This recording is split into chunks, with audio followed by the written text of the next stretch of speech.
Another fantastic week of the NFL season. The Packers take control of the NFC North. The Chiefs are 6-7. The Rams with a bounce-back win. And we got the Chargers potentially might beat the Eagles.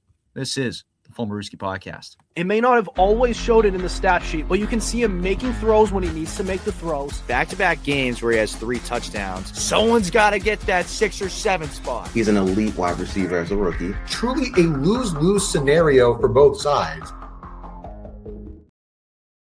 Welcome to the Fumblerooski podcast, powered by Power 88 Dean Radio and Secret Weapon Consulting.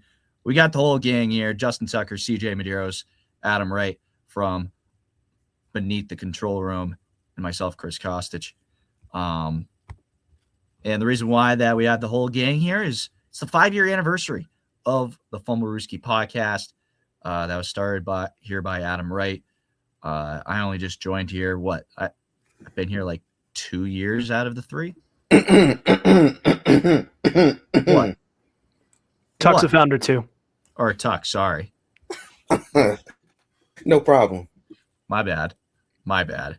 Adam and Tuck started this 5 years ago. To this day, I only joined in about 3 years ago. Three years ago, yeah. CJ, how long have you been here? 4. 4? How about that? Yeah, full presidential term, man. Nice. That's how we do. How about that? Well, Adam, Tuck, since you guys are the longest tenured guys here, any words you want to say? I was granted emergency powers. I'm further than a presidential term. I'm saying, you know what? Let's still go another term. Let's go 2028. Let's just take that one too. I'm just grateful that we've been able to do this for so long. I'm happy to have the boys with me. Happy to keep this going. Just proud of everything we were able to accomplish. And I'll certainly have more words at the end of the episode just so that we can get through all the content. But yeah, this has been a great 5 years. It's been great building this up with you guys and you know, making new friends and working with you guys every week. It's been awesome to work on this thing. Hell yeah. All right. With that, CJ, you want to say any words now before we really get going? Yeah, I'll save it for the end. All right. Start out with our Rooski game of the week, Packers and the Bears. The Bears walked into the tundra and did what CJ and I said on Friday, got the loss, but boy, did they go down swinging. Beginning this game, I thought it was going to be all the Packers the entire way. Caleb Williams only had like 10 passing yards at the 5-minute mark of the second quarter, but boy, he lit it up in the fourth. He made some freaking plays in the fourth quarter. You know, like Caleb Williams, has he been the best quarterback I've ever seen? No. Has he played like some decent games to get his team some wins? Yeah. Like Caleb Williams right now is a quarterback that you can 100% win with. And obviously CJ and Adam say it all the time, you know, is a quarterback that you can win because of. I'm not sure just yet. But he still had a good game. Jordan Love threw a bad pick in the first half, but turned it up immediately. Jordan Love Toyota-thon was alive and well. 234 yards, 3 touchdowns along with that pick. And both quarterbacks only getting sacked one time. All in all, at the end of the day, Packers now at the top of the NFC North division. The Bears, they get shot back down the standings. And, I mean, the way that the NFC is lining up right now, we might see an 11-6 team miss the playoffs. That is how competitive it is right now. So in terms of the NFC playoff race, Rams at the top, Packers are now the 2 seed. The Bears drop down to the 7 seed with the Seahawks getting a win today on Sunday. Bucks currently hold the 4 spot, but by for dear life. Panthers are right on their ass. But let's go around the table. CJ, we'll start with you. Thoughts on this game and what does it mean going down the road? Well, just some classic NFC North football, really. Green Bay Packers just reminding the whole world who little brother is in that division. You know, knocking the Chicago Bears, not 1, not 2, not 3, but 6 spots down the standings, knocking them from number 1 to number 7. Packers, of course, jumping up to the 2 seed, firmly in the driver's seat in the NFC North. But while I will say it's a great match, it was a great game for Green Bay, don't celebrate too soon. You got to tangle with the Bears one more time, this time at historic Soldier Field. But for me, a lot of it is Caleb Williams. He's really frustrating to me. We always talk about, oh, can you win with Williams? Can you win because of him? But it's just so maddening because of his horrible, slow starts that just kill the Bears. And when he starts out the game ice cold and he's sluggish, it's just not fair to the rest of the team that they have to just dig themselves out of it. And who knows, maybe even win this game if he's not completing only 30% of his passes in like the first half. He still went 19 of 35, which is not great. 186 yards. That's not great at all. 2 touchdowns, solid, but then that brutal game-ending pick to Keyshawn Nixon, where you had all 3 timeouts under 1 minute. Why are you going for the dagger? That was a horrible throw, too. Nixon had a better shot at that than Loveland did. So, yeah, these are the things I think Williams going to grow out of. But before I pass the mic to Tucker Adam, Chris, do you remember what we said last week about how this game determines whether or not the Bears are contenders or pretenders? Yes. Well, we have our answer. I feel like that we're going to be on very different wavelengths here. No, like but do I put them over the Packers? No, I still don't. I still don't think they're the scariest team in the NFC North. Maybe pretenders is a bit harsh, but I think they're still game contenders. Still raises more questions about Williams. I like their defense, I like their running game, but what you get out of Williams is just he's a grab bag play to play, and that's going to hurt him a lot in the future. What I'll say is the last play of the game, I saw more of the Packers just having a better defensive game plan for that play, because the Bears ran that play once before, and Williams ended up scrambling for a fourth down, 3rd and short conversion. I forget what it was, but they ran a similar play, basically the same exact play, but it was to the other side. Packers saw the setup, called timeout, talked about it, and ended up forcing Williams to have to end up making a throw because he wasn't going to be able to make the first down if he ended up running it. And I mean, obviously the throw from Caleb Williams was bad in itself. So definitely not going to disagree with you with that. But I thought the way the Bears fought in this game, they're definitely contenders, and they're a team that's going to be able to hang around with some of these better teams. Duck, I'll pass it off to you. Toyota-thon is in full swing. This is that time of year where all of a sudden Jordan Love shows up and plays like he's one of the best quarterbacks in the league, even though he'll play abysmal for the first 2 months. Congratulations to the Green Bay Packers. They survived beating on the Chicago Bears and now taking the lead in the NFC North and now having control over their own destiny when it comes to that division. Congrats to them. I thought they were going to win Sunday afternoon. They came out, pulled the W. There's that. Not too bad from Caleb Williams. Now, the game-deciding interception is heartbreaking, but I didn't think he had a bad game. He just had a lot of unfortunate things happen, but that game-ending interception, I think he'll build on from that, but that's just one you just can't have. Unfortunate, but it is what it is.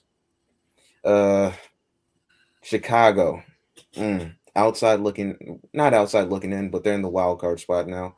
I'm not sure if they'll gain the division back over unless something happens and the Packers just outright lose to someone, which I don't see happening. I think they would have to lose 2 games now because they have the games in hand against them. So all in all, it's not very good for Chicago, but I still think they're a major problem to deal with, especially with that defense and that running game. If they can sustain those things, they can be a threat to any team in the NFC, including the Rams, who are now the 1st seed. But all in all, congrats to the Green Bay Packers. They looked good in victory, and better luck next time, Chicago. There's always next year. Adam. I want to build off of CJ's point regarding Caleb Williams. And it really is a mixed bag. And I definitely do see a lot of potential there. But there's something about did you guys notice? Have you guys noticed all season long how often Caleb Williams is leaving the pocket to try and make a play? Like, it feels like almost every play he's running around. I don't remember him making a play where he was just standing there in the pocket, stepping up and just, throwing one down the field or even just dumping one off. He's always trying to make the big play. And you can respect that competitiveness, but I'm starting to see a pattern here with the Bears as far as quarterback development. And we've alluded to this before on this show, but I think there's not enough that's being looked into as far as the Bears being able to develop quarterbacks correctly. We saw it with Justin Fields. He wasn't able to scan the field correctly, and he made his best plays also when he was running around. It kind of ruined his development if he even was the guy to begin with. And we're kind of seeing that with Caleb. And I think Caleb Williams is a much better player than Justin Fields was, than Mitch Trubisky was before him. But we're seeing Tom Brady used to say this, and I think he said this last year. There's not enough that's being said about organizations with developing quarterbacks, and we're seeing that with Chicago. Again, I like Caleb Williams. I think this Bears team as a whole, as a playoff team, looks solid, but your priority number one this early in your so-called rebuild should be developing that quarterback and making sure he becomes the elite guy. Don't sacrifice the short term. Don't sacrifice the long term for a short term game. Maybe Caleb Williams does make some amazing highlight reel plays, but he's not going to do that forever. You've got to teach him how to play the quarterback position correctly because it doesn't look good. I will say, there's definitely a good amount of plays that Ben Johnson would design rollout, but I still see your point. There are still some plays where Caleb Williams is trying to extend when he probably doesn't need to, or maybe that's just the play calling itself.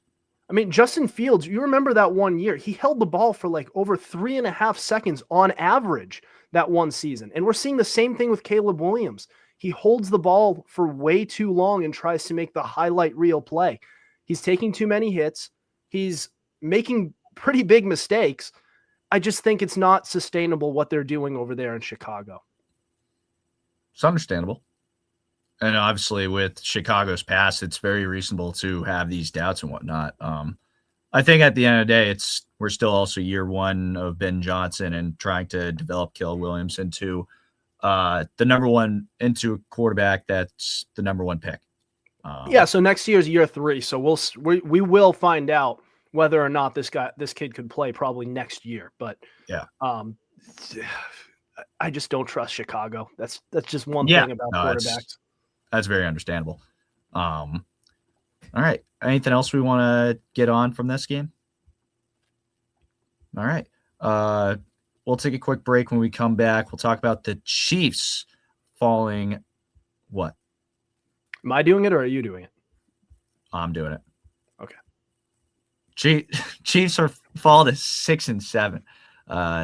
That's after the break. This is the Fumblerooski podcast. It may not have always showed it in the stat sheet, but you can see him making throws when he needs to make the throws. Back-to-back games where he has 3 touchdowns. Someone's got to get that 6 or 7 spot. He's an elite wide receiver as a rookie. Truly a lose-lose scenario for both sides.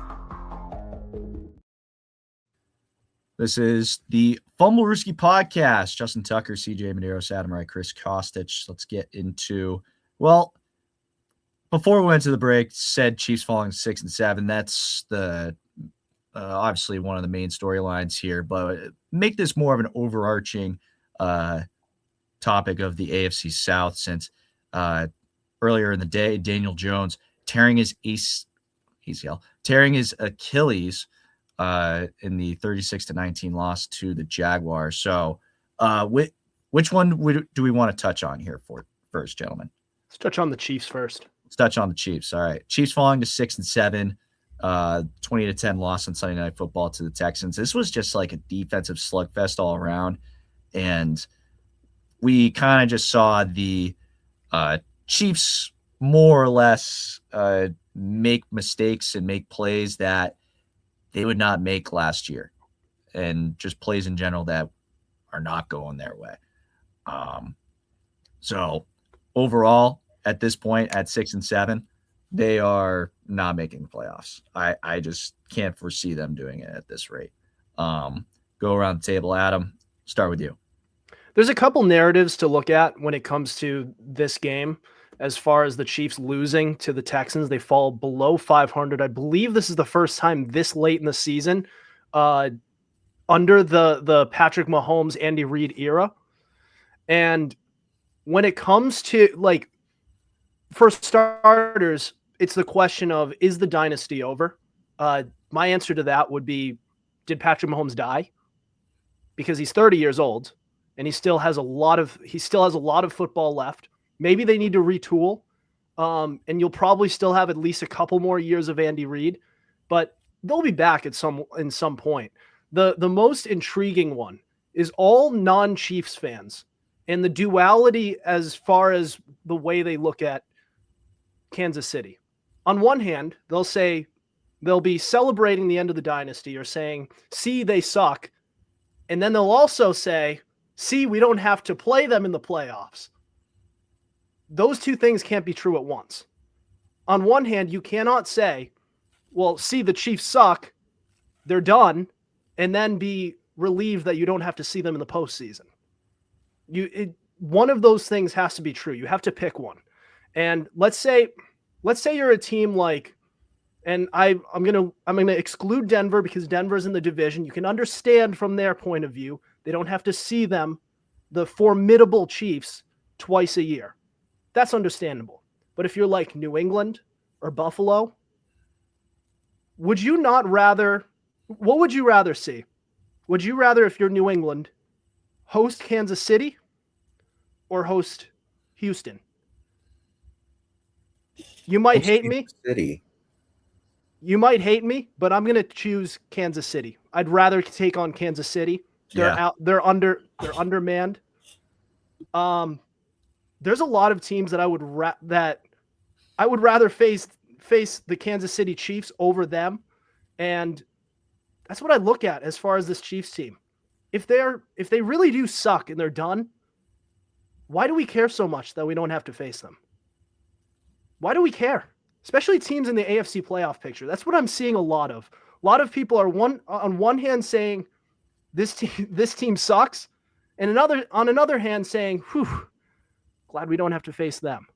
It's like you can't pick both of those things, and that's what I'm seeing here. So there's my take. CJ?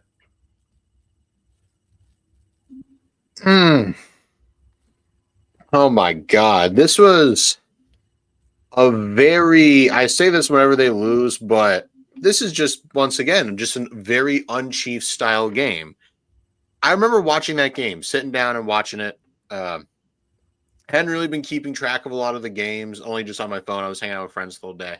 And, I sit down really to just enjoy some Sunday Night Football. And it's 10-10 in the fourth quarter. And I'm like, all right, when's the KC BS coming? I know it's around the corner.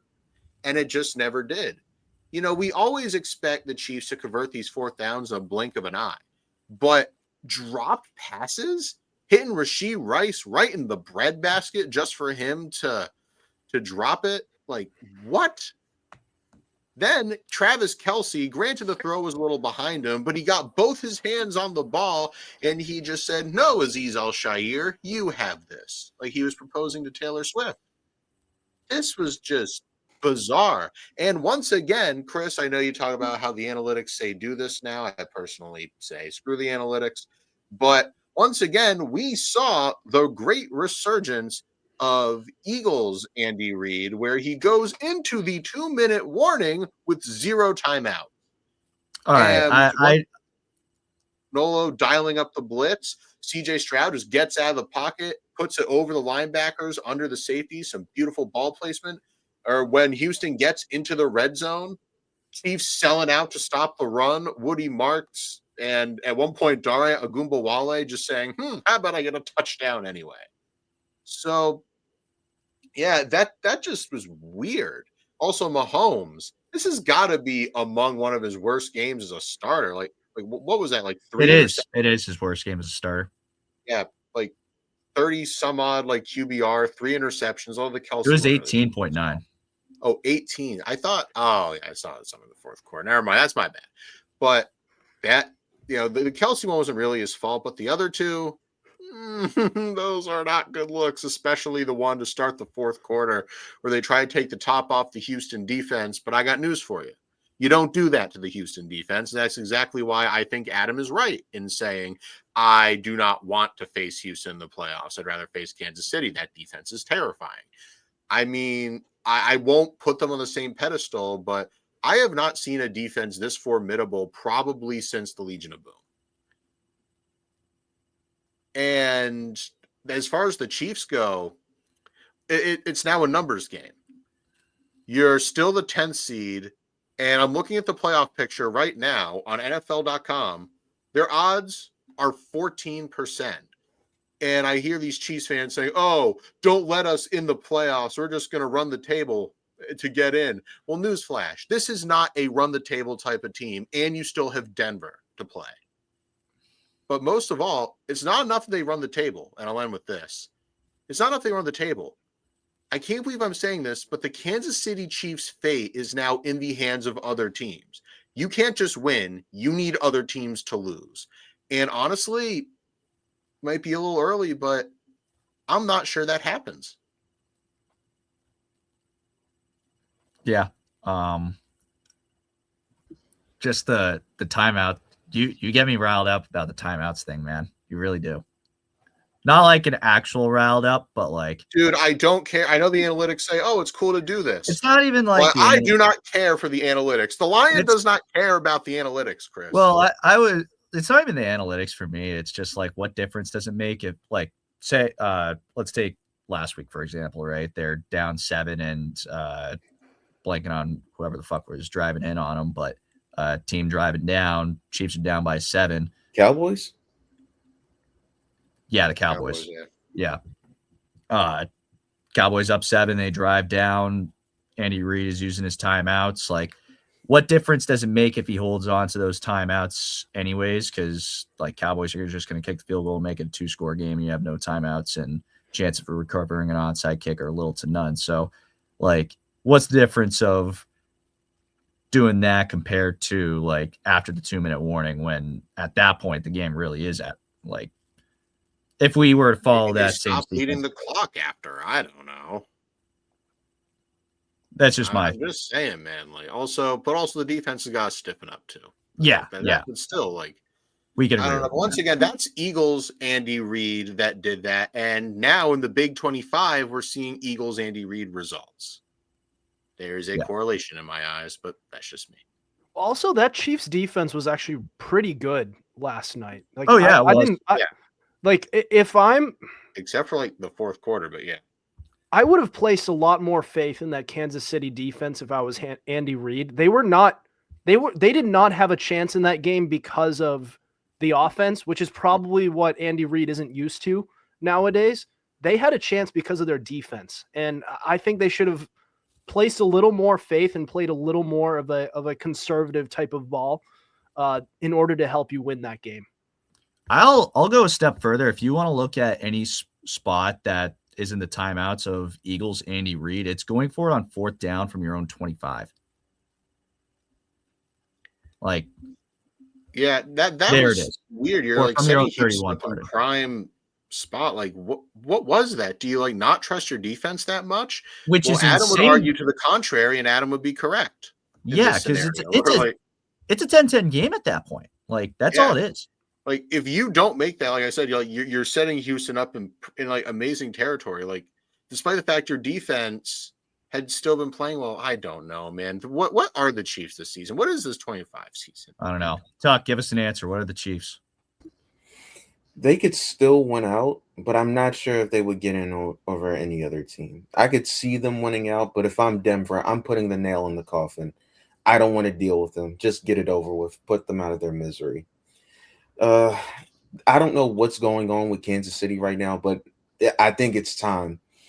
Travis Kelce, you've had an amazing career, but I really don't want to say it because I do respect you for everything you've done in your career, but put the fries in the bag, bro. You're cooked. You're done. I wish I didn't have to say that. No, I said Kelsey. Kelce, not Mahomes. Kelce. Yeah. He's just not the same anymore. He doesn't have the same burst. He doesn't have the same speed. He doesn't get open the same way. Granted, he can still get open, but it's more due to like intellect than it is just ability now, and it's obvious. And without Patrick Mahomes, it's a little harder. I think most of it is just him and Patrick Mahomes having chemistry together. I hope he looks mentally out of it too. Something.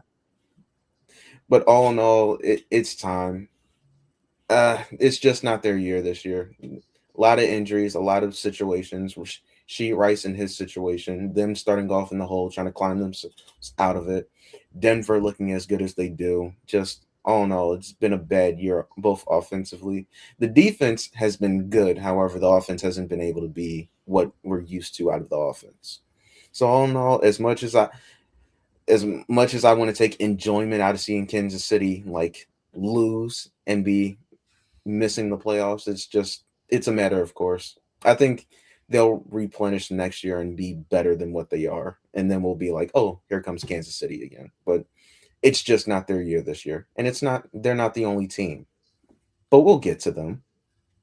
Yeah. And like if the Chiefs dynasty always gets compared to the Pats dynasty now, if you look at the Pats dynasty, there were plenty of years that wasn't their year either. So who knows? I mean, and you mentioned Kelsey. He took a big hit at the end of the game too. Texans in general. This is my segue into the AFC South, but the Texans in general were just beating and battering the Chiefs all night long. They were kicking the shit out of them. And well, when you couple in the facts with Daniel Jones tearing his Achilles, which doing that in a 36-19 loss to the Jaguars, well, AFC South is pretty wide open. I say pretty wide open still. Chris. Huh? Oh, sorry. I thought we were going to do like one. I thought you were going to say if we had any more thoughts, because there was one more thing about the AFC West that I just wanted to like bring up. Yeah. Oh, please. I'm sure you all know this, but for those of you listening at home who don't, it is now mathematically impossible for the Kansas City Chiefs to win the AFC West. First time since 2015 where they're not gonna. Obviously, like the dynasty's not dead, but this is just not a good look. Yeah, at least this season. I did see that as well. I can't believe I forgot that. That's like probably the biggest storyline in terms of the Chiefs falling to the 6-7 record. All right. Sorry.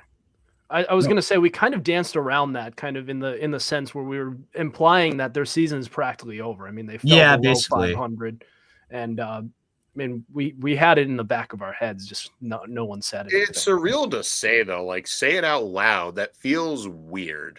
So. Yeah, I was more saying just like the playoffs, but like that's more just the division itself, like.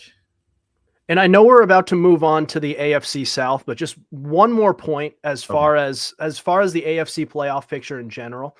3 out of the big 4, as far as your elite quarterbacks in the AFC: Patrick Mahomes, Joe Burrow, Lamar Jackson, all out of the playoffs as of right now. And I mean, Josh Allen's barely in it. They're going to make it, but down year.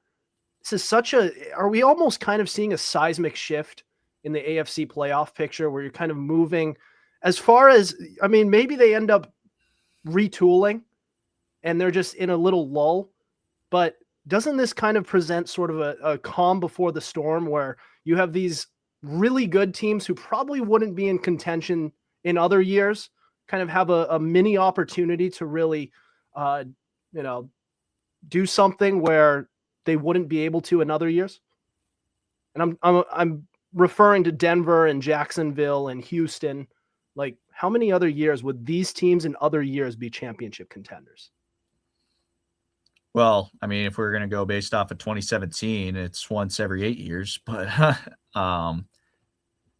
yeah, no, makes sense. I mean, I agree with what you're saying. I'm hip with what you're throwing out there. Appreciate it, buddy. I got you, bro. We want to respond to that. Anyone? Or all right. No. Yeah. Obviously, like if we're talking like just this grouping, it definitely is very, very weird. Especially considering Patriots. We all thought that it was gonna probably be a few years, not even this year. And a lot of people are trying to say it's over. Like these teams' windows are closed. Yeah. Their quarterbacks are in their primes right now. So it's like, as long as you have the quarterback and the coach, which some of them don't, but as long as you have the quarterback and kind of the coach, then it's going to take 2 seconds to rebuild. So like, yeah, you're going to be back. It's just a matter of time. You figured out the most crucial spot on a football team, the quarterback. Figure out the rest. Yep. All right, AFC South. So Daniel Jones, he tears his Achilles, 36-19 loss to the Jaguars. Jaguars look great. They're at the top of the AFC South. And if it really wasn't them blowing a lead to David Mills, last month, whatever it was, then this is like the Jaguars' division to lose, right? But Texans, couple of in with and I'll call it a defensive dominating game by the Texans since they only let up 10 points. And they are some hard-hitting mother effers out there too. But obviously, looking at more at the Colts, though, you look at this injury for Daniel Jones. You look at how it's been going the last few weeks. They started 7-1 and have since gone 1-4. The Colts essentially went all in on this season, on this Daniel Jones season, trading for Sauce Gardner. That was basically their big move. That was their big move to try to get them to elevate an extra level. Sauce Gardner goes down. Daniel Jones out for the rest of for now a calendar year.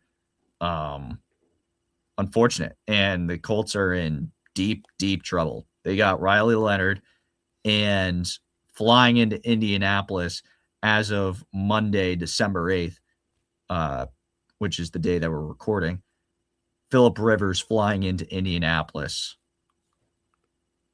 So Lord knows what the hell is going to happen. But thoughts from you guys. Tuck, we'll start with you. It started off so well for the Indianapolis Colts. It started so well, and then they ran into a few hiccups. They ran into the Chiefs. They lost that, and then all of a sudden, a little bit of good news came through.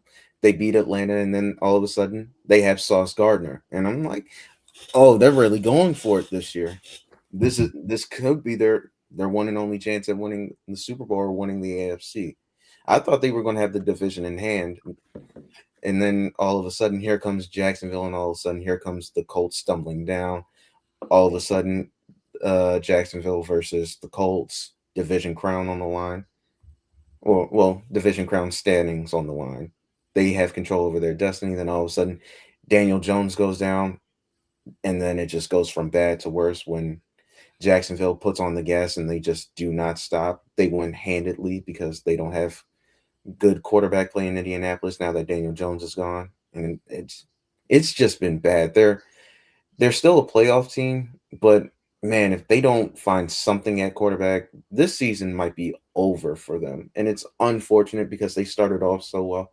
They started off 7-1, but now they've lost 4 of their last 5 or 3 of their last 4. Hot take, Tuck. Their season is over. I mean, they're already out of the playoffs. Technically, they're in the 8th spot, which means they're on the outside looking in. They're in the 7th. They're in the 8th. The Colts? Yeah, Houston overtook him. Justin. No, I am looking at the NFL playoff picture on NFL.com right now, and I can tell you with my own eyes, unless they have changed logos, the Indianapolis Colts are officially on the outside looking in at the 8th seed. Even if the Chargers end up losing this game, which by the time we're recording right now, 3:33 left in this game, 16-16. It's very much possible. Maybe. But now that they're outside looking at, I thought they were still in. My fault. But now that they're on the outside looking in, it could go very downhill very quickly for them. If they don't have competent quarterback play, that means teams are just going to stack the box with 8 and then try to make Jonathan Taylor beat us, which he can't. And then once that happens, they can't score anything. So, oh no. Yeah, I could see them losing out if they're not careful. Adam looks like he's got something. He does. Yeah, if I could take my mic time. Yeah, sure. Because holy crap. If you think the quarterback situation is bad, just wait till you hear the schedule they have coming up. They have Seattle right away. Right away, they have Seattle, the 10-3 Seattle Seahawks. Is that on the road? Then you have the 49ers. Seahawks is on the road, yeah. Oh, goodness. 49ers they're hosting, but I mean, even if you have 44-year-old Phillip Rivers. Then you have the Jaguars, who you are hosting, but they still blew your doors off this past weekend. Then you have the Texans. You may not win another game the rest of the season if you're the Colts. This looks brutal. The other teams in your division, the Jaguars and the Texans, are going the opposite direction of you in a bad way. Bad way for the Colts, that is. Mm-hmm. I mean, I could legitimately see either one of Jacksonville or Houston winning this division, but I don't know if I see a path where the Colts even make the playoffs, which is insane considering we were thinking just a few weeks ago that this Colts team would end up with a high playoff seed. We thought between New England, Denver, and Indianapolis, who gets the 1 seed? Well, the Colts just fell off a cliff, and capital C cliff. It was insane. They're already out of it. They're not just in contention for out of contention for the 1 seed. They're completely out. Their schedule looks terrible. Their quarterback just lost both of his legs. It's over. I think this is it.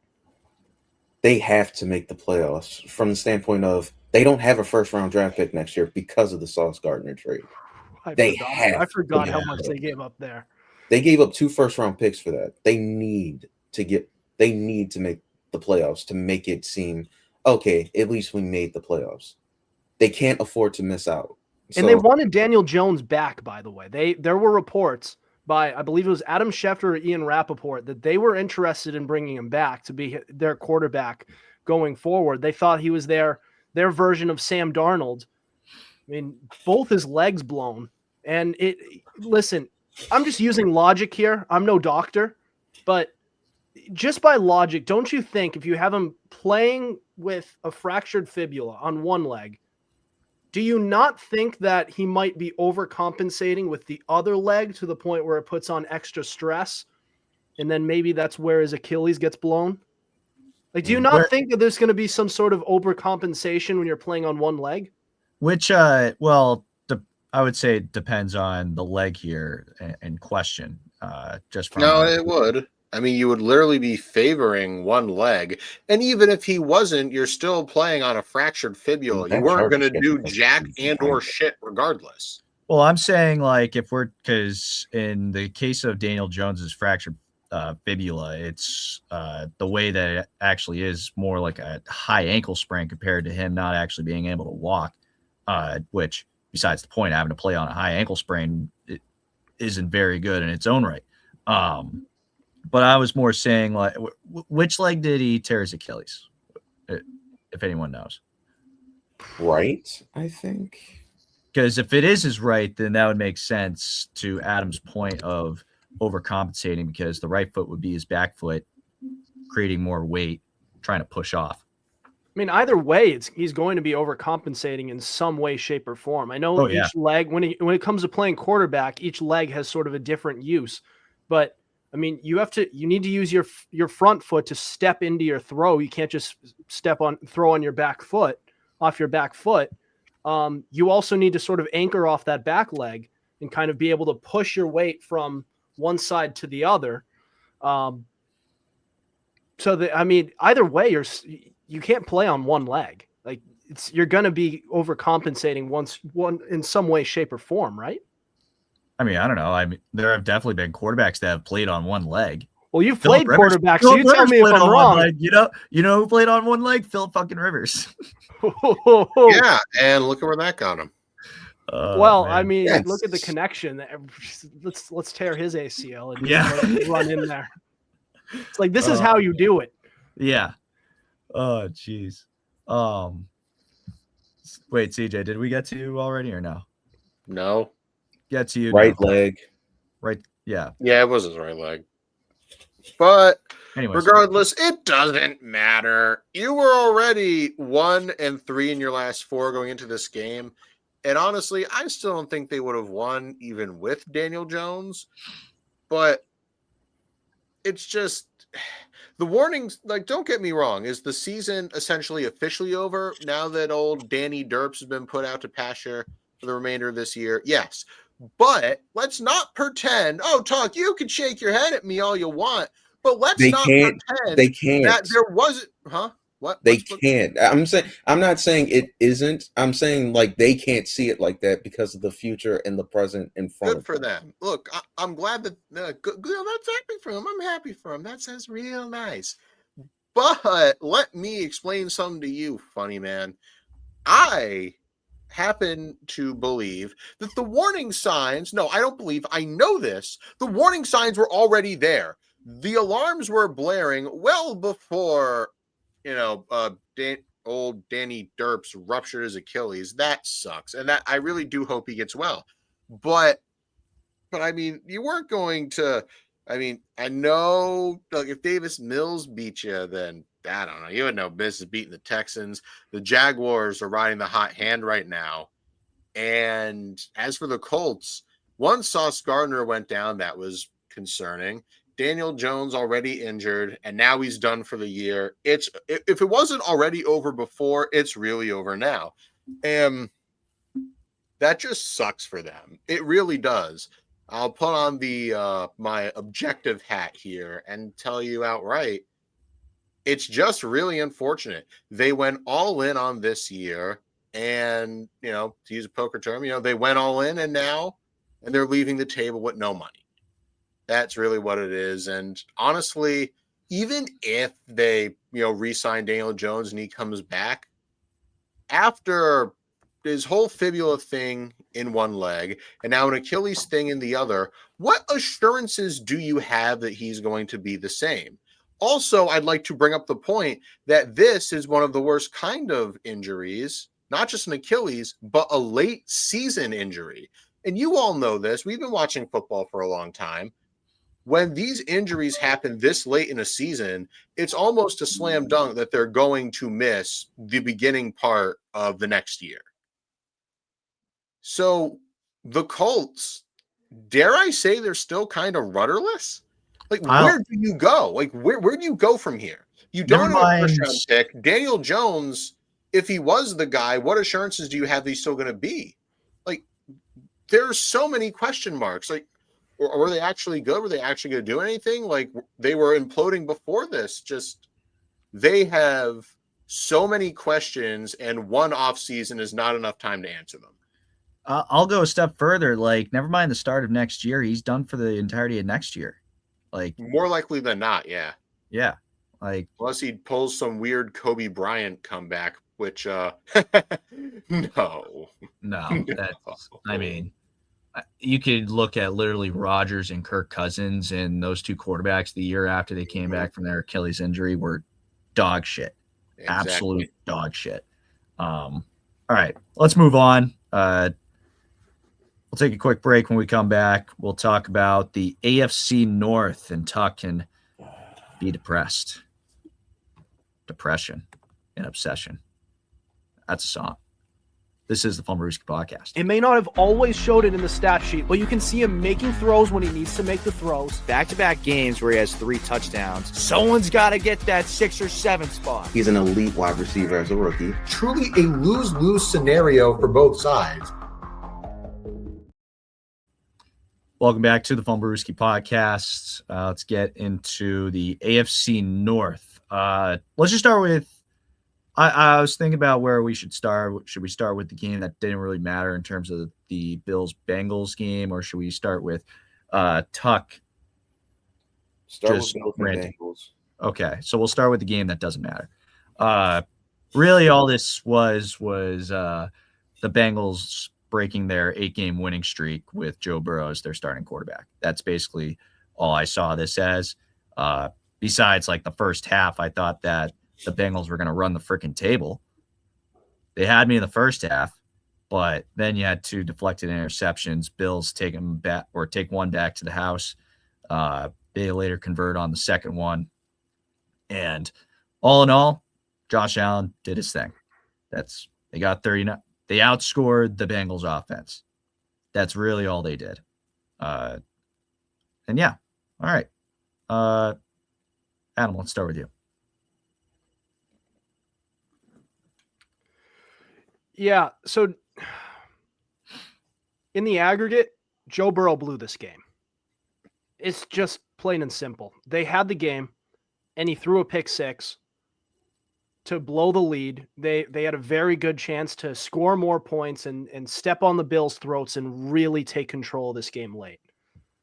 But he threw a pick 6. There's just no way. There's just no way around it. I mean, he threw that one right at him, though. That was not deflected at the line. The second one, the first one was not deflected. That was straight. I'd have to watch it back. Maybe I'm getting the 2 mixed up. It looks like both of them were deflected. That was a ball that he probably should have. Sorry. Yeah, sorry. That ball, the first one looked like a ball that he should have, like, he had the right idea, but he should have thrown it as a dart, like throw it fast, but he kind of lobbed it, and he couldn't get it straight through the hands of the defender, and he was able to grab it, and there was nobody who was going to get him at that point. The second one, that was knocked around and then picked, but he still threw it too low. So I can't completely give him the free pass for that. But he threw 2 picks in a very short amount of time. So at the same time, 2 things can be true at once, which is what brings me to my point, which is that the Bengals defense is still selling this team. This Bengals team looks so fun to watch. And that was the classic Bengals experience, the Joe Burrow Bengals. It's where you start to get a little invested, and then one of 2 things happen. Either the defense blows it or Burrow gets hurt. One of those things happened. Thank God the other didn't. But this Bengals team is so good for the NFL right now. They're fun to watch. They're likable for the most part. I know the quarterback is. And if the defense could just if it could just get out of its own way, get a stop, I don't know what else to say about that. And the solution to that really goes up to the top, because they decided to bring back all 3 of their big 3 guys on the offense on the offense when you really had no business bringing back T. Higgins. All of that money that you spent on Higgins could have been spent on the defense, and you become much more balanced of a team. In any sort of balance that you get, even if it's a middling defense, you're probably in contention. But no, let's pay both wide receiver 1s for no freaking reason at all. And of course you got him hurt again too earlier this year. But Adam, did you not love the T. Higgins catches that he was making? Like, those catches were amazing. Fuck you. Oh my God. And also, they were. I saw your text in the group chat, and he was making some great plays, but he also dropped a couple, if you remember that. But listen, Jamar Chase could have made those 2. All you need is 1 elite target. You really just need 1. If I might just point out, when the Chiefs traded away Travis Kelce, they were still an elite offense. Tyreek Tyreek Hill. There you go, bro. Tyreek Hill. They were still an elite offense because they had Travis Kelce. All they needed was a number 2. T. Higgins isn't a number 2. He's a number 1, and they paid him like he was a 1. When they still had Jamar Chase, who they also paid like he was a 1. So what the hell are we doing here? You have no defense. Spend on that side of the ball. The NFL is so much more fun when the Bengals are in it. It just is. The AFC North, they have they have some of the better rivalries out there. Between them and the Ravens, the Steelers are always in it. With Joe Burrow in the mix, it's so much fun. And they're doing everything in their power to ruin Joe Burrow's career and just waste it away. He's so likable. He's so fun to watch. And they're ruining it. And yes, he did technically give the game away, but that game shouldn't have been in a position where he could have given it away, because there were so many points that the Bengals scored where that should have just put the game away. But they just kept on. They could not stop Josh Allen, which elite quarterback too. But go. Yeah, I'm gonna come to the defense's defense, and they did get turnovers. That did happen. They did try. That is true. Are you sure that wasn't? Are you sure that wasn't James Cook though? Like, he almost gave it away. He almost gave it away once, and then he did give it away the second time. Doesn't matter. They still got turnovers for that offense. They did attempt to stop them. And the reason the defense is so bad is because Joe Burrow needed to have his 2 weapons. That's on him. That's on him as well, just as much as the front office. Counterpoint, though. There were many times during the Patriots dynasty that Tom Brady wanted new weapons. He wanted Antonio Brown so bad. He went out kicking and screaming wanting Antonio Brown. And he got him. He eventually got him, but they eventually released him after one game after he decided to be a not good person off the field. There were so many times throughout the Brady Belichick dynasty that Brady wanted weapons. And to Belichick's credit, you know what he did? He did this most of the time, because you really, as long as you have the quarterback and you have some form of weapons on that side of the ball, you don't need it. You still have a budget that you have to allocate to the defense. And that's how the Patriots were able to really churn out those championship teams. The thing with the Bengals is they listened to Joe Burrow. Just because I believe Joe Burrow is a great elite quarterback doesn't mean that I believe that he knows what's best for the team. I believe Tom Brady was one of the greatest is the greatest quarterback of all time. Doesn't mean he made the best choices. So they shouldn't have listened to him in a long-winded sense. But they did, and now they're stuck like this. I don't feel bad for Cincinnati at all. They knew the situation they were getting into. Oh, you're a Ravens fan, so. Not only that, it's just basic common sense. It's just basic Adam, I just would like to point out, I want to say thank you. This is a point that I have said for now like a season and a half. Thank you. I have literally said I think Joe Burrow's a great quarterback, but he has to go from being a great quarterback to being an adult. And if you remember, from that first offseason after his rookie year, we saw the glimpses of him drooling over the dangly, shiny object in front of him instead of preparing the team. See, the Bengals wanted to shore up the offensive line and draft Penei Sewell out of Oregon. Burrow threw a tantrum to get his buddy Jamar Chase. And what happens? They go to the Super Bowl. We're on the final play. Chase is wide open, and Joe Burrow gets pile driven into the ground by Aaron Donald because they have no offensive line.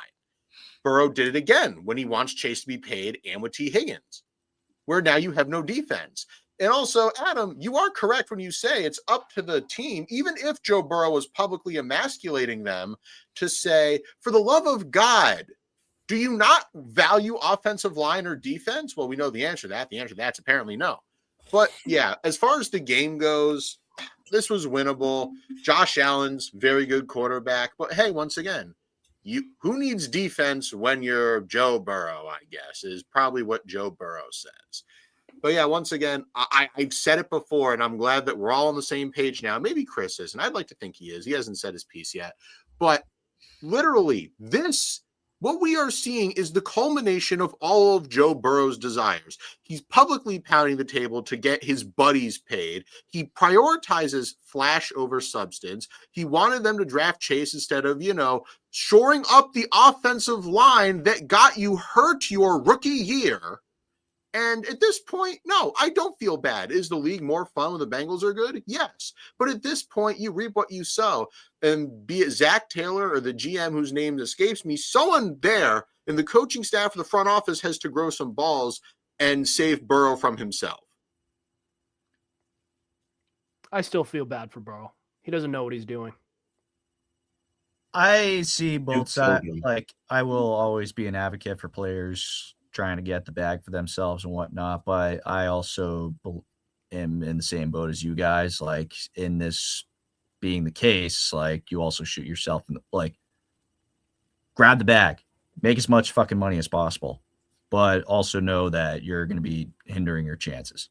That's kind of how I look at it. That's basically all I got for that. Eagles Chargers 19-19 with 3 seconds left. I would assume the Eagles are about to need out. And we'll, as mentioned, we'll save that for later. All right, Tuck. Ravens. Is this safe to say that this is the last, we'll call it, how long it was the win streak? Wasn't that long, but 5 games? It was 5 games to get us to 6-5, and then we've lost 2 straight. So would you say that these last 2 games have really just been the culmination of this 5-game winning streak, but now shown in the loss column? Yes and no. There's plenty. There's good, but the bad is finally showing out. Because now. Lamar was really bad. Yes and no. I think he's better than what the play showed. But again, that's the frustrating part. I know some of it is on Lamar, but again, he's not healthy and he hasn't been practicing. I think some of it is just due to not having a lot of reps and he's just missing the timing of the throws, and sometimes it just gets away from him. So you're saying that Lamar missing 1 practice a week has been affecting them? Yes, at minimum 1 practice a week has been affecting the Ravens offense, and more specifically himself when it comes to chemistry with the Ravens wide receivers. I also would like to say I want my right guard gone. I need him gone yesterday. If you guys don't know how bad it is, we can't get rid of him because our other right guard, Ben Cleveland, just got put on the NFL suspension list for illegal substances. I can't get rid of this guy. He is literally stuck at that position, and I can't move him. You shouldn't have let Patrick McCurry walk, bro. You think I don't know that now? In hindsight, I wouldn't have let him walk. But again, we had Voorhees. We wouldn't have moved him to right guard. But again, I digress. I really miss him now, considering what I'm dealing with Daniel Faalele. I've known him for a while. I didn't think he was that bad at right tackle. He wasn't this bad last year. But dear God, what is going on? I remember I'm watching this game, and there's just been too many instances where Benton, number 95, is destroying him at that position. One play in particular, it was like a 6-yard gain pass to Isaiah Likely. He throws Lamar Jackson has to throw the ball off his back foot to complete passes because Daniel Faalele is so ass at that position right now. I cannot believe we can. And John Harbaugh says, well, our O-line actually played very well. Fuck you. That's what I can't believe he said that on national television with a straight face, no less. I can't stand Daniel Faalele.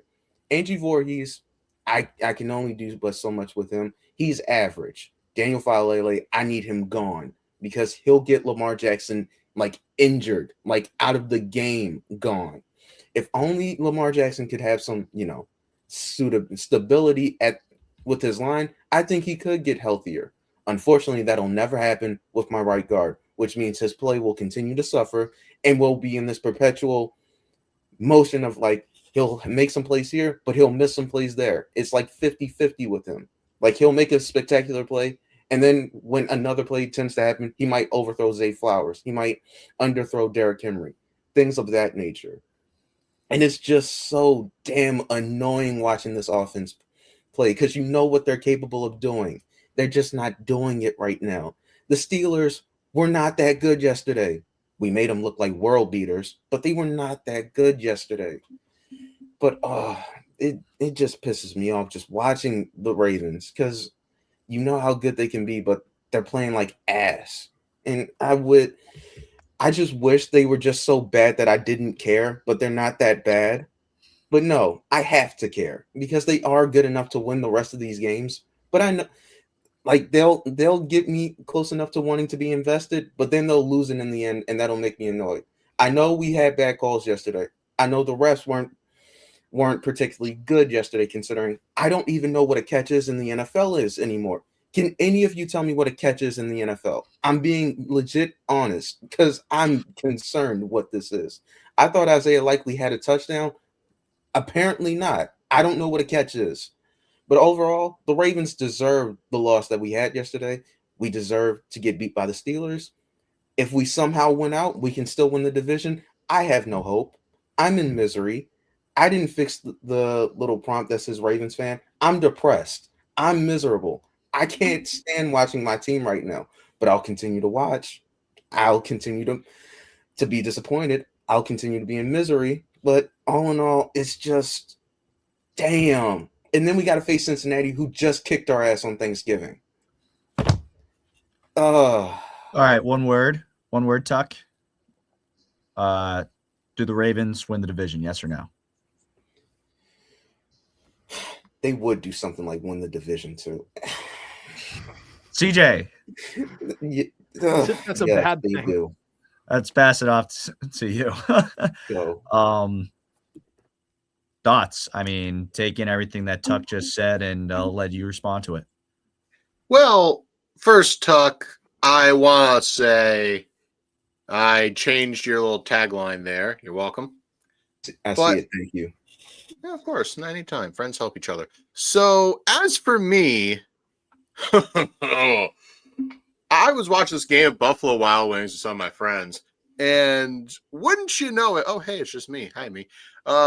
Wouldn't you know it? I look up and it's 20-9, and I'm like, oh well, wow. Peak ravening is happening right here, boys and girls. And then, do you know what I see? The Ravens fight and claw their way back into the game. And I say to myself, oh, hey, well, that's just Mike Tomlin's cycle. He's going to blow it. And then I see one of the most egregious reffing decisions I have seen in my 23 years on this planet. But we'll probably all address that later, so I won't belabor the point.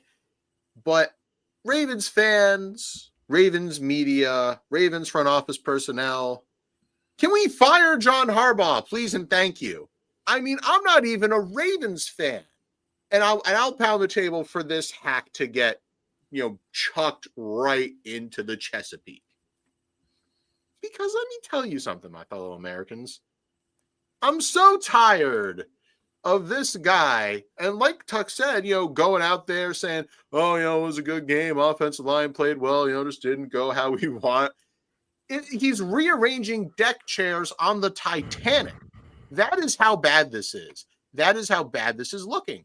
And as for the Steelers, oh, what? You think you won and you're good? Newsflash, you are the weakest division winner of everybody in the playoff picture. I would take Jacksonville over you. I would take, and sure as shit, I'd take New England and Denver over you. And honestly, I would take the Bills over you, and I'd probably take the Chargers and Texans as well. Yeah, I'm at 7-6 of being the 4 seed. Good gravy. And one more thing. I do believe at the end of this season, before I hand it off probably to Adam, I believe that either Mike Tomlin or John Harbaugh gets fired at the end of this season. That's not necessarily something I want. It's not a want, but it is something I believe. whoever between the two misses the playoffs, I think gets canned. I like it. Adam. Yeah, the Steelers may be winning this division so far, but this division has been so bad. The Steelers are really what a paper team they were earlier this year, huh? Like you had an aging Aaron Rodgers. You had a defense that looked good on paper, but it fell apart fast. I'm going to have the Ravens winning this division. I mean, yeah, No, please. Why? No, I don't want. He wants the draft pick. He wants the draft pick. I mean, it doesn't matter at this point. I don't want to win the division. I know as a Ravens fan, that's hard for me to say. I would like to win the division, but if we made the playoffs, I'm not sure who we beat. Like, okay. I'm serious. But I'm not dealing with what we want to happen. I'm dealing with what will happen. And I'm telling you, the Steelers are imploding. Their quarterback is playing with one hand. And I know Lamar isn't healthy himself, but I trust the 28, 29 28. The 28-year-old quarterback who is in his prime over the 39-year-old guy who's at the point where he's cooked. He's done. I mean, I don't know. Rodgers also had 284 yards and 2 touchdowns. 23 it's against the Ravens defense. He had a damn much good stock game. into it. Well, yeah, but that's statistics. I mean, give it the eye test. The guy is just gone. Like I at least thought that his arm talent was still there. He could still sling it around. But now that he has this broken arm, I mean, you can't even do. I don't even know if he can do that. I'll agree with you in terms of like the entirety of the season, but I felt like that he looked a little bit like his old self this on Sunday. Not saying like he was back to prime Rodgers, but there was like little flashes here and there, nothing crazy. I mean, every dog has his day, but I'm just at a point where it's the AFC North, and I'm starting to get concerned about the future of this division. We just got done talking about another one of those teams in the last segment, but there's really not much of a future in this division. There's the Ravens, who I'm sure will retool and they're going to get better, but outside of that, the Bengals can't get out of their own way. The Browns are dinking around with two rookie quarterbacks over there. And the Steelers can't seem to even want to get out of the shadow of mediocrity. So this used to be one of the better divisions in all of football. Like, it was must-see TV. And I remember the days where refs had to, the league had to preeminently warn both teams in any division match between these two, saying, watch it. And then there would be fights anyways. These dirty hits, and it would get rough. They were legitimate division rivals. It was must-see TV. And now we're getting to a point where it's a nothing burger. I mean, even for fans of the teams in this division, who cares who wins this division? You're not going anywhere.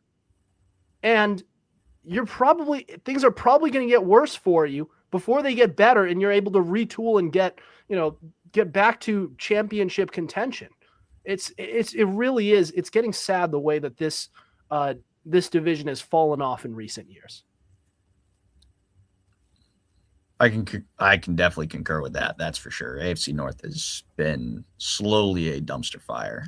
That is not your opinion. That is a fact. Yeah, it is.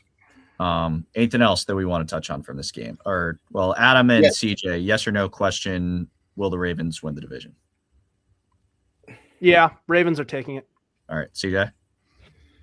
Off the top of my head, I am tilting towards Pittsburgh because I saw their remaining schedules, and Pittsburgh's schedule is just a little friendlier. But Ravens definitely have a higher ceiling. Oh, and before we go, let's rip the Band-Aid off. Was that a catch? I didn't even see it. Oh, are you saying the Ravens? Isaiah Likely, was that a catch? Yeah. I mean, he took 3 steps. They said he took 2, and then they lost the fumble. He's making a football play. I thought he was making a football action when he's extending the ball He away. did. Yeah, that's a football play. Tuck. There's a term called vaguely specific, specifically vague. That describes the NFL's catch policy. It's literally 2025. It's the big 25, and we still don't know what a catch is. The league, I know I say this every time it happens, but the league genuinely has to do something, because every time they try some tomfoolery like this, it's just going to embolden the tinfoil hat wearers who say, oh, they keep it this way so that they can decide on the fly for whatever Vegas wants. All I'm saying, NFL, is that you're not convincing me that it's not the case. I will leave that there. And for what it's worth, yes, it's a catch. I know the announcers were like, oh, you need 3 steps for a football move. You catch the ball, you have to take 3 steps, then it's good. Here's my comeback. Okay, so then by your logic, every single toe tap catch or toe drag swag, as NFL Network calls it, is incomplete by your own logic. Good job. Yeah. All right. I just don't get it. But that's No one not the does. reason. Literally, no one does. Like, it has been a problem forever, and I think we're all in agreement that's a catch. Yeah. All right. Let's step aside for a quick break. And we'll talk about the Eagles-Chargers game. They're still going here in overtime, but we'll just still give our opinions and then live reactions to the winner. This is the Fumblerooski podcast. It may not have always showed it in the stat sheet, but you can see him making throws when he needs to make the throws. Back-to-back games where he has 3 touchdowns. Someone's got to get that 6 or 7. Back here for the Fumblerooski podcast. 4th down and 4 for the Eagles with 3:23 to go in OT. This is essentially the game right here. Live reactions to the ending. Oh, geez. What the hell is That's this? what I was. Yeah, they were able to draw number 98 of the Chargers offside. Christ. Fresh set of downs. So there's kid. a one. Imagine we get another tie. I would love Ravens legend Adafe Owe, by the way. Shout out, Tuck. That ain't no. Got the offsides. I don't understand. All right, well, Was he a we first use round this pick? time to yes, talk in about 2021. the game in its entirety. I mean, both teams have looked terrible up to this point. Jalen Hurts has 3 interceptions. I can't consider him top 10 anymore. That's just me. Like, I'll give you top 15, but he's 15. I just can't do it with him anymore. Sure, he can be a guy that performs at his best in the playoffs, but goodness gracious, man. Like, But you got to get there first. Good Lord. yeah, you got to get there, but Nick Foles also got there. Like, he also performed at an extremely elite level in the Super Bowl. So, all right, 1st and 10, drops it off, Goddard. But in terms of this game, I am still very not confident in the Chargers, more or less their defense, maybe. Their offense, I mean, Eagles secondary has been great. The run defense has been fine besides last week. Eagles, I think less of them as prior to how I did coming into this game. No Jalen Carter either for this game. Jalen Carter. The run defense took a hit. 2nd and 7. Hurts to throw. Oh boy. First down. Goddard. First down. Adam, thoughts so far on this game? I mean, what to even make of the chart? Like, we know the Chargers are banged up, but the Eagles are obviously probably going to be the main story here. Jesus Christ, Tuck. Oh. Tuck's ahead of us for those watching YouTube.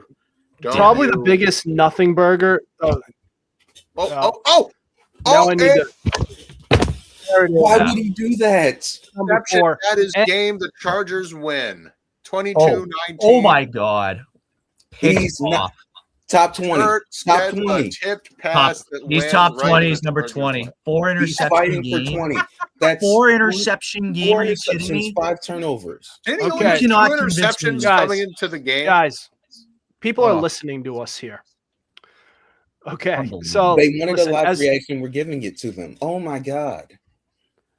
This is Adam. I know Jalen Hurts, 20th best quarterback in the league.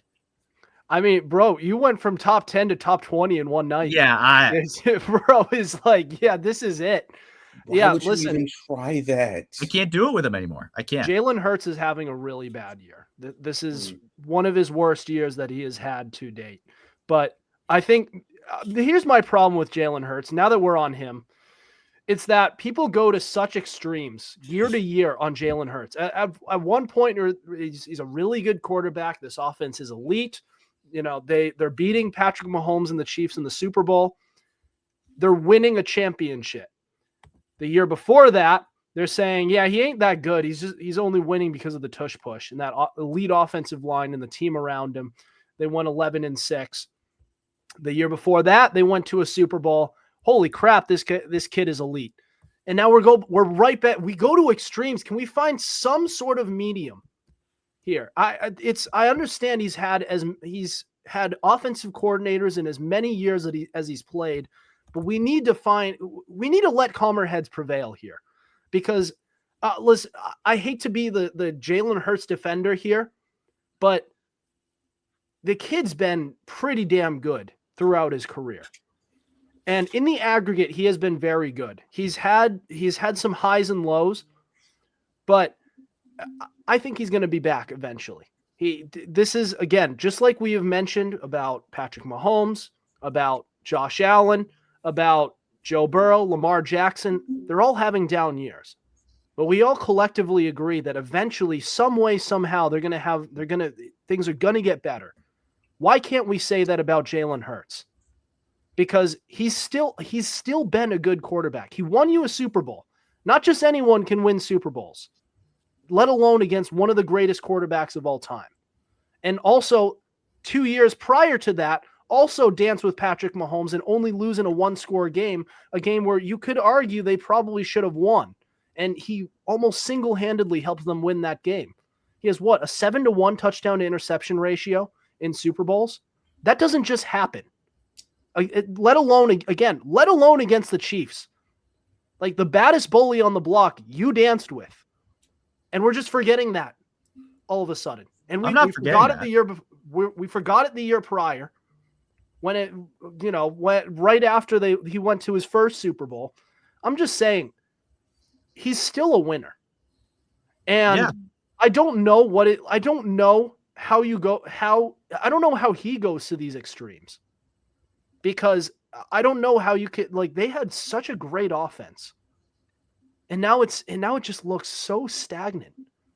I just don't get it. But I refuse to go to these extremes where on one hand, literally just 5 minutes ago, literally 5 minutes ago, we were talking about him as a top 10 quarterback in this league. Now it's I don't know. I was saying I can't see him as a top 10 quarterback in this league. He went top 15 at most throughout the game, and then after that fourth pick, he said top 20. Look, I'll say I overreacted. There are definitely not 17 other quarterbacks that I would take over Jalen Hurts. I will say that.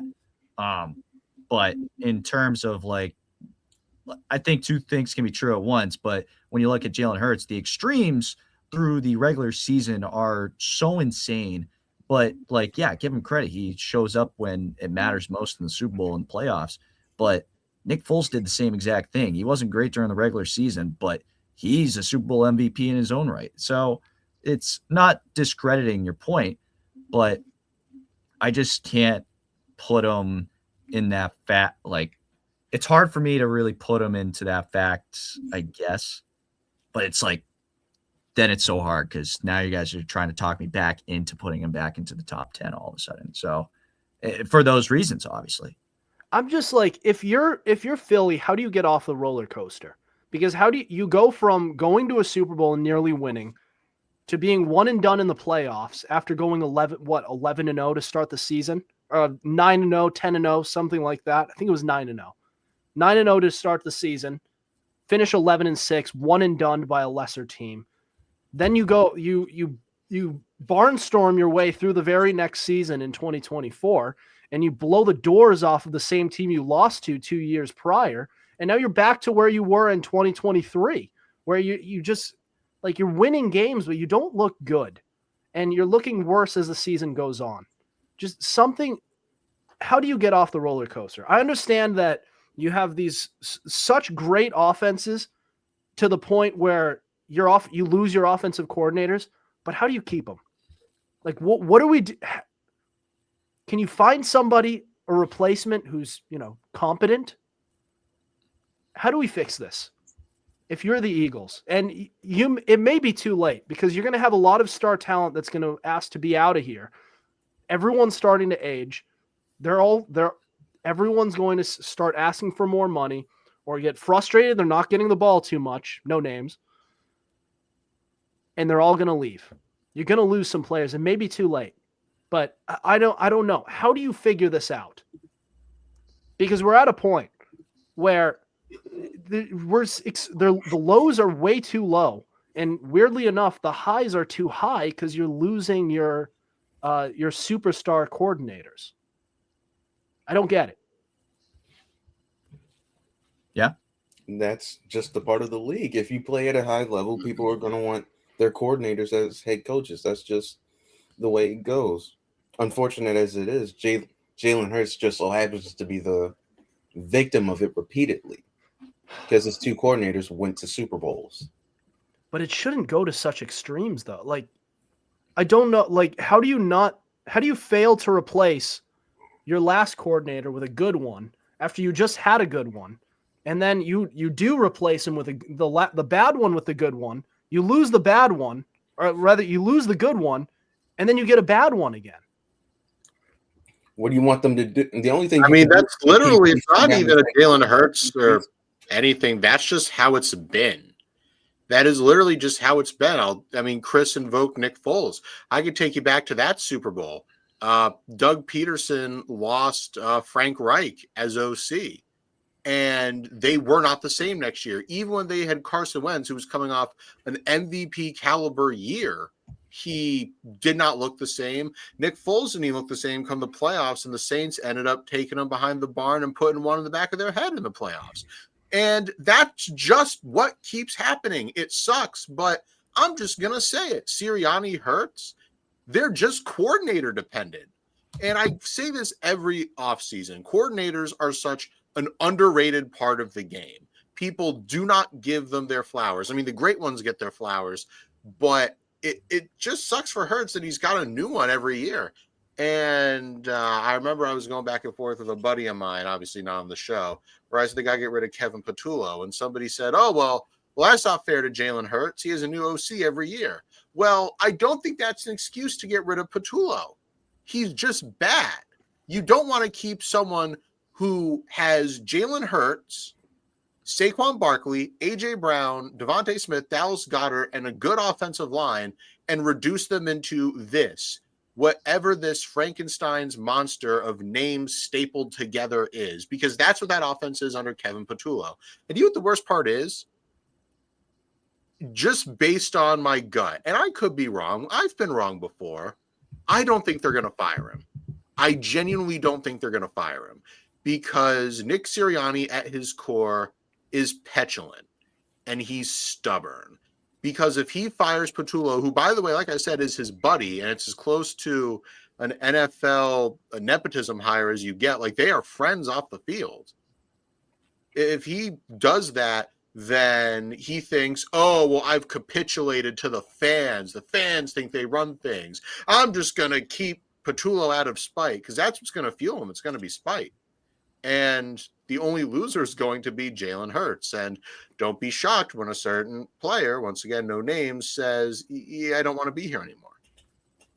It's A.J. Brown. That's who we're referring to. Tuck, you got anything you want to add?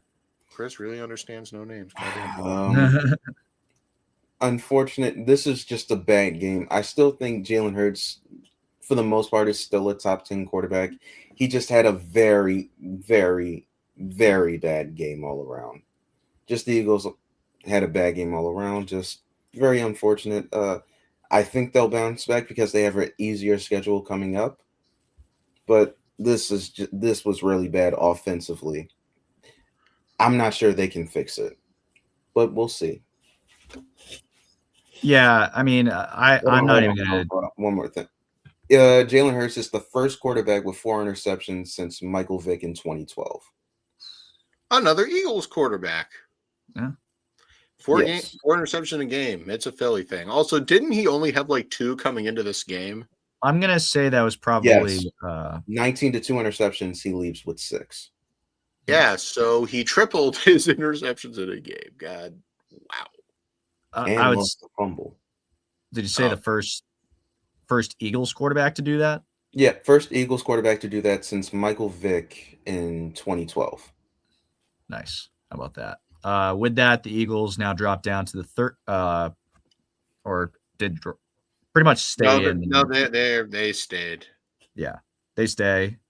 Still over the Bucs, and no other movement really. Or well, the Chargers. Now the Chargers overtook the Bills. Chargers are Yeah. number 5. Bills are number 6. Yeah. So I mean, Chargers. Not much else to really make of them besides they're hurt, and it's still a good win. It's still a really good win for them. Before we wrap it up, we got to talk odds real quick. Phillies. We actually still have top 3, bottom 3 before we even get to I was the just going to say, oh yeah, I know. But I was just going to say, as far as the odds go, Philly dropped from like 96 to 93. They're fine. But the Chargers went from, I think, 60 to 76. So they are going more likely in there. And they put some distance between themselves and in Kansas City. Yeah. And they face Kansas City coming up. And obviously going to get some help from the Colts. Probably going to lose a few more games down the road as well. All right. Let's get into the Week 14 top 3, bottom 3. All right. Another great week of football coming to an end. And we'll start with the Thursday night matchup. The Lions. 44-30 win against a very hot Dallas Cowboy team. And when you look at how the Lions were coming into this game, they were very inconsistent. Yeah, that's the word I'm looking for. Inconsistent. So this is just a great win, especially a bounce back after losing on Thanksgiving, putting up 44 against the Cowboys. Texans being just alive right now, staying alive in the AFC playoff race, and now they're in that final AFC playoff wildcard spot. And anytime you can get a win against the Chiefs is a good day. And Texans defense is looking like the top defense in the league at the moment. The Packers, easy enough, a win against your hated rival. And most importantly, you now are in the second spot in the NFC playoff race, and now at the top spot in the NFC North. Anything you guys want to chime in on from that? Nah, all 3 of them had quality wins. Impressed by all of them. Not good job. Yeah. Bottom 3. Commanders, they got shut out. Didn't put up any points. 31-0 against JJ McCarthy and the Vikings. They got 9'd. And on top of that, too, for some reason you start Jaden Daniels, and lo and behold, he got hurt again. And they take him out of the game, and they don't bring him in for health concerns. And it's like, well, why the fuck did you even start the game to begin with? I think we're starting to get into some points right now where hot take, Dan Quinn's starting to make some moves where, like, those are fireable offenses. Like, those are low-key some fireable, like, Jane Daniel starting this week. That could be a fireable offense. The Buccaneers losing to the Saints, 24-20. Bucs are in trouble. Big trouble. Basically, they can thank their lucky stars the Panthers weren't playing this week, because if the Panthers were playing this week and won, they would no longer have control of the NFC South. And last but not least, the Chiefs. Low-key top 3, though, because now they're 6 and 7, but now they're bottom 3. Only 10 points. They got brutalized. Look, I think most importantly, they got brutalized at home on primetime. That's the biggest thing I really see when I see the Chiefs, especially on top of the fact that they're no longer in contention for the AFC West, and their playoff. You may as well just say the Chiefs aren't going to make the playoffs, period. But obviously we talked about that plenty earlier in this episode, but thoughts from you guys? Yeah. When I look at the Commanders, And just the way that, I mean, yeah, rushing back Jaden Daniels is a fireable offense as far as Dan Quinn goes. But I think it's an absolute travesty the way that the Commanders have treated Jaden Daniels as far as coaching him up in his playing style, as far as not coaching out the recklessness that he had pre-draft. We all knew that he had a reckless play style, the way he ran. He did not know how to slide. There were all these memes that were out about how he takes hits like a Looney Tunes character because he just it's the way that he's so little as far as his build, as far as his frame rather. He has good enough height that whenever he gets hit by a bigger guy, which the interior D linemen are big, he just gets thrown around like a rag doll. And they just don't, it's not even just the fact that he needs to be better towards not taking hits, but they need to stop trying to turn him into this hard dual threat quarterback. He's a solid runner, but he throws such a beautiful ball. He's such an accurate passer. He knows how to scan the field. He has a good pocket presence. Why are you making him a dual threat quarterback? Why are you making him this quarterback where you make running such a big part of his game? He doesn't need to do that. It's not a big part of being a quarterback. He doesn't need to do that. And the Commanders are trying to turn him into this dual threat guy. And Jaden Daniels' mom, I completely understand. He's trying to protect it. He's trying to protect his son, saying, don't project RG3 onto him. But it seems like the Commanders are actually doing that to him. Like they're trying, they see him, they see his abilities, and they try to turn him into the same guy. He doesn't need to do that. Maybe RG3 needed to do that in order to be a better player, because his legs were part of his game. But as far as please change it.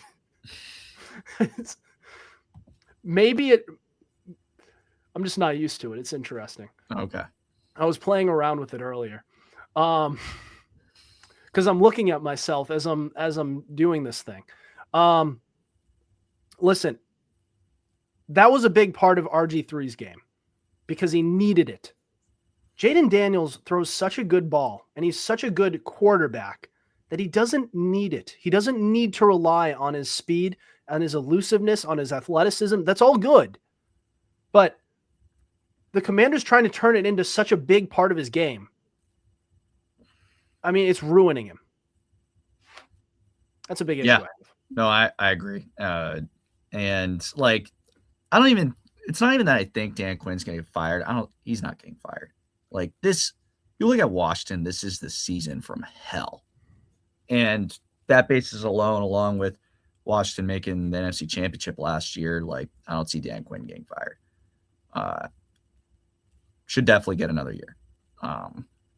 But as far as what Washington is doing, yeah. I mean, I can imagine they're trying to tell him to play it more safe, but this is kind of just more or less the result of a young quarterback still finding his way through the league and figuring it out. But chances are he's going to be figuring it out a little too late. I mean, at least it's his left elbow. Like, yeah, that is the good thing. But right. I don't know. He throws such a good ball. He doesn't have to be what they're trying to turn him into. He just doesn't have to. Yeah. I don't think they have a choice because they don't have a running game, and he's good with his legs, so they don't have a choice. So, like, don't sacrifice your long term for a short term game. Mm-hmm. Like, just live with the bad running game. The Patriots didn't have a good running game earlier this year. They didn't have Drake May running around like a psychopath. That's not. I'm just telling you the reason why. They don't also have Travion Henderson. They don't also have a rookie running back they could have used all this time, but they wanted to stick with Ramondre Stevenson. Outside of winning a championship, your number one priority is to protect your quarterback for the long term. That's the top priority. If you don't have the long-term elite quarterback, then you have nothing. In their eyes, they were one game away from winning a championship. because they had the quarterback. They had the guy. They had him. Well, I hope they still have him. I hope they didn't ruin him. I hope they don't end up technically they still ruining do him. have him, but They still do have him, but Maybe. hope. yeah, see how that plays out. Yeah, definitely gonna be. I mean, first and foremost, I mean, we talked about this like a month ago, but like Washington's gonna have to like actually rebuild halfway into their rebuild, because like that, it's one of the oldest teams in the league, and their defense is also very old. Like most of their youth is on the offensive side, which, by the way, Zach Ertz torn ACL. We may have just saw the last of Zach Ertz, unfortunately. Great career for him. Unfortunate way for him to go down, but yeah. All right. Anything else we want to touch on from either the Commanders or anything else we want to bring up for before we end the show? No, not really. Well, Not outside of just worry for the Bucks, which we've already talked about in the past. I'm good. all right. That'll do it for us tonight or today. Thank you for tuning in to another Tuesday episode of the Fumblerooski podcast and celebrating 5 years with us. Thank you for tuning in and following us on our social media platforms. Currently at 11.7 thousand followers on Instagram since starting up. And just want to thank each and every one of you for being along for the ride. But new episode coming out on Friday at 8 a.m. Be sure to subscribe to our YouTube channel. And we also have all our episodes available on Spotify, Spreaker, Apple Podcast, iHeartRadio, Google Podcast, and so much more. Be sure to follow our Instagram, Fumblerooski_podcast, to keep up with the pod and the latest coverage on the NFL. Otherwise, Justin Tucker, CJ Medeiros, Adam Wright, I'm Chris Costich. We'll see you on Friday. Over and out.